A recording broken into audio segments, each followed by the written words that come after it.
அனைவருக்கும் வணக்கம். கும்பராசினியர்கள் ஆடி 18ஆம் பெருக்கான இந்த வழிபாட்டை நீங்கள் இவ்வளவு நாட்களாக இப்படிதான் செய்கிறீர்களா? முதலில் இதை நிறுத்துங்கள். இந்த ஒரு பொருளை வைத்து இப்படி செய்து பாருங்கள். நிச்சயம் அடுத்த வருடம் எதிர்பாராத பல முன்னேற்றங்கள் ஏற்பட்டிருக்கும். அந்த வகையில் கும்பராசினியர்களுக்கு இந்த ஆடி 18ஆம் பெருக்கான இன்றைய நாளில் நீங்கள் என்ன செய்ய வேண்டும், என்ன செய்யக்கூடாது, என்ன செய்தால் என்ன மாதிரியான நன்மைகள் எல்லாம் ஏற்படும், குறிப்பா இந்த ஆடி 18ஆம் பெருக்கினுடைய சிறப்புகள் என்ன என்பது குறித்தான முழுமையான பதிவை தான் இந்த வீடியோல நம்ம விரிவா பார்க்க போகிறோம். அந்த வகையில கும்பராசினியர்களை பொறுத்த வரைக்கும் உங்களுக்கு செல்வம் மகிழ்ச்சி பெருக வழிபடும் சரியான முறை என்ன என்று பார்க்கும்போது, ஆடி மாதத்தில் அம்மனை வழிபட்டு போற்றி கொண்டாடுவதை போல் பெண்ணின் வடிவமாக கருதும் நதிகளையும் போற்றி மரியாதையும் நன்றியும் செலுத்தும் முக்கிய நாளாக இந்த ஆடி பெருக்கு கருதப்படுகிறது. குறிப்பாக காவிரி தாயை வழிபட்டு பாவங்கள் நீக்கி மகிழ்ச்சி ஆயு அனைத்து நலன்களும் பெருக வேண்டும் என வழிபடும் சிறப்புக்குரிய ஒரு நாள் தான் இந்த ஆடி 18ஆம் பெருக்கு. இந்த ஆடி மாதம் அம்மனுக்கு உகந்த மாதம். இந்த மாதத்தில் ஆடி பெருக்கு மிக முக்கியமான பண்டிகையாக கொண்டாடப்படுகிறது. ஆடி பெருக்கு ஆடி மாதத்தின் 18ஆம் நாளில் கொண்டாடப்படுகிறது.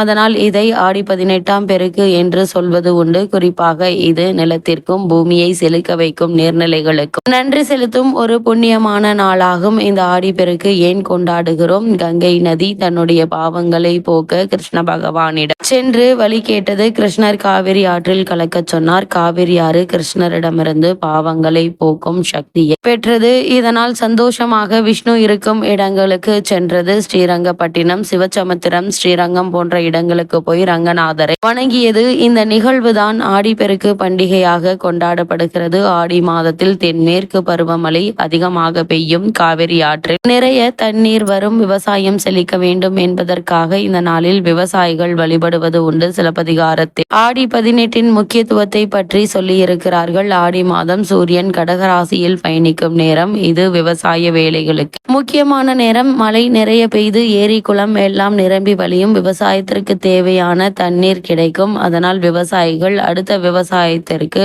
நிலத்தை தயார் செய்வார்கள். இந்த நாளில் வழிபட்டு விவசாய பணிகள் துவங்கினால் விவசாயம் செழித்து வரும் என்பது நம்பிக்கை. ஸ்ரீரங்கம் கோவிலிலிருந்து ரங்கநாதர் அம்மா மண்டபம் படித்துறைக்கு எழுந்தருள்வார்.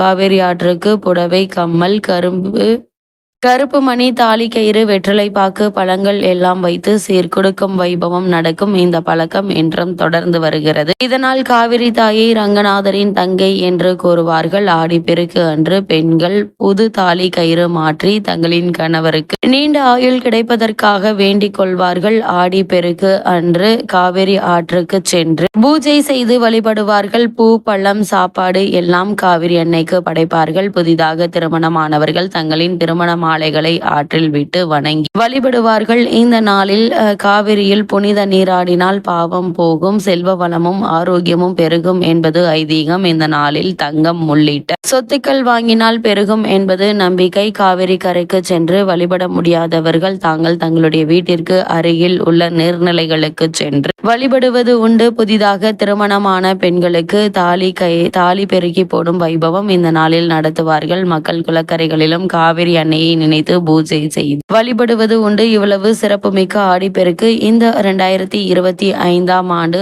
ஆகஸ்ட் மாதம் 3ஆம் தேதி ஞாயிற்றுக்கிழமை வருகிறது. விசாகம் மற்றும் அனுஷ நட்சத்திரம் இணைந்த நாளில் ஆடிப்பெருக்கு வருகிறது. அனுஷ நட்சத்திரம் சனி பகவானுக்கு உரியதாக இருந்தாலும் இந்த நாளில் மகாலட்சுமியை வழிபடுவதால் செல்வ வளம் பெருகும் என கூறப்படுகிறது. அது மட்டுமில்லாமல் இந்த ஆடி மாதம் 18ஆம் பெருக்கான இன்றைய நாளில் கும்பராசினியர்களுக்கு புண்ணியம் ஐஸ்வர்யம் பெருகும். ஆடி மாதத்தின் 18ஆம் நாளில் 6 குளங்கள் பொங்கி வரும். இந்த நாளில் நாமும் நீர்நிலைகளை வழிபட்டால் நம்முடைய வாழ்வில் மகிழ்ச்சியும் செல்வமும் பொங்கி வரும் என்பது ஐதீகம். ஆடி பெருக்கு அன்று நாள் செய்யும் காரியங்கள் நமக்கு பல மடங்கு பலனை கொடுக்கும். இது தெய்வங்களின் ஆசியை மட்டுமின்றி முன்னோர்களின் ஆசியையும் பெருக்குவதற்குரிய நாளாக கருதப்படுகிறது. அது மட்டுமில்லாமல் 2 மடங்கு பலன்களை தரும் ஆடி பெருக்கு நன்னாளில் எந்தெந்த காரியங்கள் செய்தால் வீட்டில் ஐஸ்வர்யம் ஐஸ்வர்யம் புண்ணியம் பெருகும் என்பதை தெரிந்து கொள்ளலாம். ஆடி பெருக்கு என்பது பெருக்கத்திற்குரிய சிறப்பான நாளாகும். ஆடி மாதத்தில் நாம் என்ன செய்தாலும் அது இறைவனை சென்றடையும். இந்த செயலுக்கான பலன்கள் நமக்கு இருமடங்காக கிடைக்கும் என சொல்லப்படுகிறது. அப்படி ஆடி பெருக்கில் என்ன வேண்டி வழிபாடு செய்கிறார்களோ அதற்கான பலன் பல மடங்காக கிடைக்கும். இந்த நாளில் நீர்நிலைகள் பொங்கி வரும் என்பது ஐதீகம். நீருக்கு நன்றி செலுத்தும் நாளாக இந்த ஆடி பெருக்கு சொல்லப்பட்டாலும் நமக்கு பல மடங்கு ஐஸ்வர்யத்தையும் புண்ணியத்தையும் தரக்கூடிய நாளாகும். ஆடிப்பெருக்கில் சில குறிப்பிட்ட காரியங்களை செய்தால் ஐஸ்வர்யம் புண்ணியம் பெருகுவதுடன் வாழ்க்கையில் மிகப்பெரிய மாற்றத்தை ஏற்படுத்தி பல மடங்காக பெருக்கி கொடுக்கும். இந்த ஆடி 18ஆம் பெருக்கான அன்று என்ன செய்ய வேண்டும் என்று பார்க்கும்போது ஆடிப்பெருக்கில் ஆற்றங்கரை குளக்கரை சென்று தீபம் ஏற்றி வழிபடலாம். அது மட்டுமில்லாமல் புனித நீராடி முன்னோர்களுக்கு செய்ய வேண்டிய புண்ணிய காரியங்களை செய்யலாம். திருமணமான பெண்கள் தாலி கயிறு மாற்றிக்கொள்ளலாம். மற்ற சுமங்கலி பெண்களுக்கு தாலி கயிறு தானமாக கொடுக்கலாம். கன்னியா பூஜை செய்யலாம். அது மட்டுமில்லாமல் நீர்நிலைகளின் கரைகளில் விளக்கேற்றி மகாலட்சுமி பூஜை செய்யலாம். வீட்டில் பாயாசம் களி வடை ஆகியவை செய்து சுவாமிக்கு படைத்து வழிபடலாம். சுவாமிக்கு பலவிதமான கலவை சாதம் பழங்கள் இனிப்பு வகைகள் போன்றவை படைத்து வழிபடுவது உண்டு. சுமங்கலி பெண்கள் தங்களின் கணவரின் ஆயுள் நீடிக்க வேண்டும், தீர்க்க சுமங்கலியாக இருக்க வேண்டும், அனைத்து விதமான சௌபாகியங்களும் கிடைக்க வேண்டும் என பூஜை செய்வார்கள். பூஜை செய்யலாம். கோசாலைகளுக்கு வேண்டி பொருட்களை வாங்கி கொடுக்கலாம். மஞ்சளில் விநாயகர் பிடித்து வைத்து விநாயகர் வழிபாடு செய்யலாம். முதலில் விநாயகர் வழிபாட்டினை செய்த பிறகே மற்ற வழிபாடுகளை செய்ய வேண்டும். இதனால் வாழ்வில் வெற்றி பெருகும். அம்பாளுக்கு வேப்பிலை மாலை கட்டி சர்க்கரை பொங்கல் போன்ற இனிப்பு செய்து வைத்து படைத்து வழிபடலாம். ஆடிப்பெருக்கு அன்று வீட்டில் தினசரி சமையலுக்கு பயன்படுத்தும் பொருட்கள் குறையாமல் இருக்கும்படி வாங்கி நிரப்பி வைக்க வேண்டும். ஆடிப்பெருக்கு அன்று நகை வாங்க முடியாதவர்கள் மஞ்சள் கிழங்கு சிறிதளவு வாங்கி வைக்கலாம். தங்கத்திற்கு இணையான மஞ்சள் வீட்டில் செல்வத்தை பெருக செய்யும். ஆடிப்பெருக்கு அன்று குபேரருக்கு குபேர நாணங்கள் வைத்து அர்ச்சனை செய்து குபேர பூஜை செய்து வழிபடுவது மேலும் சிறப்பானது. சூரியன் புதன் சேர்க்கை நடைபெறும் நாளே ஆடிப்பெருக்கு என்பதால் நவதானியங்கள் வாங்கி வீட்டில் வைத்து வழிபடலாம். நவதானியங்களை மண்ணில் விதைக்கவும் செய்யலாம். மகாபாரத போர் நிறைவடைந்து தர்மம் நிலைநாட்டப்பட்ட நாள் ஆடி 18 என புராணங்கள் சொல்கின்றன. இதனால் இன்றைய தினம் பாகவதம் பகவத்கீதை வாசிப்பது மிகவும் சிறப்பு வாய்ந்ததாக சொல்லப்படுகிறது. அது மட்டுமில்லாமல் இந்த ஆடி 18ஆம் பெருக்கான இன்றைய நாளில், அதாவது ஆடி பெருக்கு ஒரு முக்கியமான தமிழ் பண்டிகையாகும். இது ஆடி மாதம் 18ஆம் நாள் கொண்டாடப்படுகிறது. இந்த நாளில் நதிகள் மற்றும் நீர்நிலைகளுக்கு நன்றி செலுத்தும் விதமாக மக்கள் வழிபாடு செய்கிறார்கள். இது இயற்கையின் வளமை மற்றும் நீரின் முக்கியத்துவத்தை குறிக்கிறது. ஆடி பெருக்கு ஏன் கொண்டாடப்படுகிறது என்று பார்க்கும்போது ஆடி மாதம் மழைக்காலம் என்பதால் ஆறுகள் நிரம்பி வழியும். இந்த நீரில் வளமைக்கு நன்றி தெரிவிக்கும் விதமாக இந்த விழா கொண்டாடப்படுகிறது. ஆடி பெருக்கு விவசாயத்திற்கு ஒரு முக்கியமான நாளாகும். இந்த நாளில் பெண்கள் நீர்நிலைகளுக்கு சென்று பூஜை செய்து பின் விவசாய நிலங்களில் விதை விதைப்பார்கள். இந்த நாளில் குடும்ப உறுப்பினர்கள் ஒன்றாக கூடி ஆற்றில் நீராடி கடவுளை வழிபட்டு உணவருந்தி மகிழ்வார்கள் என கூறப்படுகிறது. ஆடி பெருக்கு மங்களகரமான நாளாக கருதப்படுகிறது. இந்த நாளில் திருமணம் போன்ற சுப காரியங்களை செய்ய உகந்த நாளாக கருதப்படுகிறது. அது மட்டுமில்லாமல் இந்த ஆடி 18ஆம் பெருக்கான இன்றைய தருணத்தை பொறுத்த வரைக்கும் மக்கள் ஆற்றில் நீராடி சூரியனுக்கு அர்ச்சனை செய்து காவிரி தாயை வணங்குவார்கள். நீர்நிலைகளின் கரைகளில் தீபங்கள் ஏற்றி வைத்து வழிபடுவது இந்த நாளில் முக்கிய அம்சமாகும். பெண்கள் மஞ்சள் கயிறு மாற்றி தாலி பெருக்கு செய்வார்கள். மேலும் சிலர் நீர்நிலைகளில் மலர் தூவி வழிபடுவார்கள். இந்த நாளில்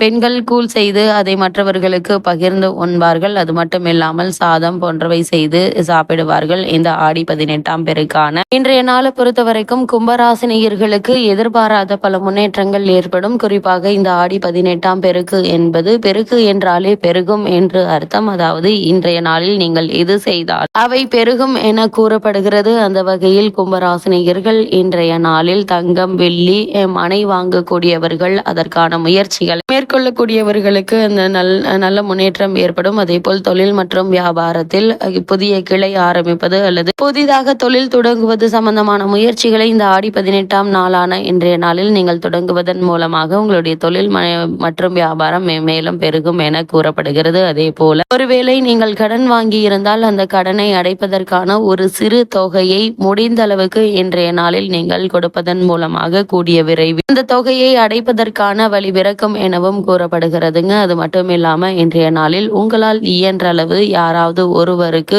உணவு அல்லது தான தர்மங்கள் செய்வதன் மூலமாக இந்த புண்ணிய பலன்கள் உங்களுக்கு மட்டுமில்லாமல் உங்களுக்கு பிறகு வரப்போகும் சந்ததியினருக்கும் இந்த புண்ணிய பலன்கள் கிடைக்கும் எனவும் கூறப்படுகிறது. குறிப்பாக இந்த ஆடி 18ஆம் பெருக்கான இன்றைய நாளில் கும்பராசினியர்களான நீங்கள் செய்யக்கூடாதவை என்ன என்று பார்க்கும்போது கடன் வாங்குவதை தவிர்க்க வேண்டும். அப்படி நீங்கள் கடன் வாங்குவதன் மூலமாக நீங்கள் கடன் வாங்க வேண்டிய நிலை ஏற்படும் என்பதை கிரக நிலைகள் மீண்டும் மீண்டும் தெளிவுபடுத்துதுங்க. கூடுமான வரைக்கும் கடன் வாங்குவதை தவிர்த்தது உங்களுடைய எதிர்கால வாழ்க்கைக்கு மிக மிக நல்லது. அதே போல கும்பராசினியர்களுக்கு இந்த ஆடி 18ஆம் பெருக்கான இன்றைய நாளில் கிரகங்களுடைய சஞ்சார நிலைகள் என்ன என்று பார்க்கும்போது கும்பராசினியர்களுக்கு மிதுனத்தில் சுக்கிரனும் குரு பகவானும் இணைந்து சஞ்சரிக்கிறாங்க. கடகத்தில் சூரியனும் புதனும் இணைந்து சஞ்சரிக்கிறாங்க. சிம்மத்தில் கேதுவும், கன்னிராசியில் செவ்வாயும், கும்பத்தில் சனி பகவானும் ராகுவும் சஞ்சரிக்கிறாங்க. இந்த கிரகங்களுடைய சஞ்சார நிலைகளின் காரணமாக கும்பராசினியர்களுடைய வாழ்வில் இந்த ஆடி 18ஆம் பெருக்கான இத்தருணங்கள்ல மேலும் என்ன மாதிரியான நன்மைகள் எல்லாம் ஏற்பட இருக்கு என்று பார்ப்பது 9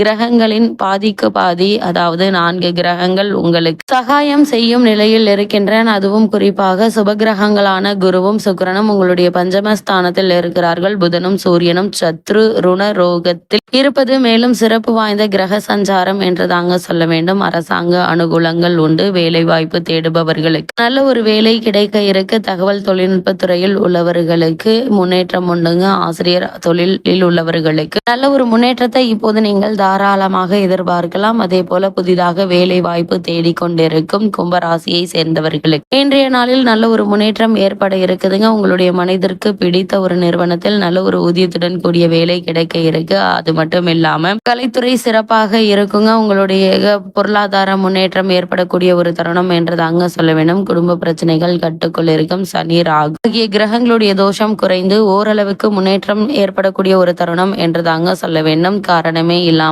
உங்களுக்கு இவ்வளவு நாட்களாக மறுக்கப்பட்டு வந்த பதவி உயர்வு, ஊதிய உயர்வு, உத்தியோகத்தில் கிடைக்க வேண்டிய சலுகைகள் ஆகியவற்றை தற்போது நீங்கள் தாராளமாக எதிர்பார்க்கலாம். இக்காலகட்டங்களில் நீங்கள் எதிர்பாராத பல முன்னேற்றங்கள் ஏற்பட இருக்குது. ராசியில் சனி வக்ரமாக இருப்பதும் ராகு இணைந்து இருப்பதும் 7ஆம் இடத்தில் மற்றொரு பெற்ற சர்ப கிரகமாக கேது அமர்ந்து உங்களுடைய ராசியை பார்ப்பதும் செவ்வாய் அஷ்டமத்தில் செவ்வாயாக இருந்து உங்களுடைய தன லாபஸ்தானத்தை பார்வையிடுவதும் சிறப்பான பலன்களை தராதுங்க. ரியல் எஸ்டேட் துறைகளில் கடுமையான பின்னடைவு இருக்கதாங்க செய்யும். இருந்தாலும் இந்த ஆடி 18ஆம் பெருக்கான இன்றைய நாள் தொழில் மற்றும் உத்தியோக ரீதியான முன்னேற்றத்திற்கான முயற்சிகளை நீங்கள் மேற்கொள்ளும் போது நல்ல ஒரு முன்னேற்றம் ஏற்பட இருக்கு. சகோதர உறவுகள் கருத்து வேறுபாடுகளை தந்து கொண்டிருந்த நிலை மாறி நல்ல ஒரு முன்னேற்றம் குடும்ப சூழ்நிலை ரீதியாக ஏற்பட இருக்கு. உத்தியோக காரணமாகவோ அல்லது மற்ற காரணங்களுக்காகவோ குடும்பத்தை விட்டு பிரிந்திருந்தவர்களும் கூட ஒன்று சேரக்கூடிய ஒரு தருணமா தான் இக்காலகட்டம் அமைஞ்சிருக்குது என்பதை கிரகங்களுடைய சஞ்சார நிலைகள் தெளிவாகவும் உறுதியாகவும் எடுத்துக்காட்டுதுங்க. கும்பராசினியர்களுக்கு கிரக நிலைகளின் ரீதியாக கூறப்படும் பரிகாரம் என்று பார்க்கும்போது குலதெய்வ கோவிலுக்கு ஒரு முறை சென்று வாருங்கள். சனிக்கிழமை தோறும் நவகிரக சன்னதிக்கு சென்று பிரார்த்தனை செய்து வாருங்க. எண்ணற்ற நன்மைகள் உங்களுடைய வாழ்வில் ஏற்படும் என்பதை கிரகங்களுடைய சஞ்சார நிலைகள் தெளிவாகவும் உறுதியாகவும் எடுத்துக்காட்டுது. தோறும் நவகிரக சன்னதிக்கு சென்று பிரார்த்தனை செய்து வாருங்க. எண்ணற்ற நன்மைகள் உங்களுடைய வாழ்வில் ஏற்படும் என்பதை கிரகங்களுடைய சஞ்சார நிலைகள் தெளிவாகவும் உறுதியாகவும் எடுத்துக்காட்டுது.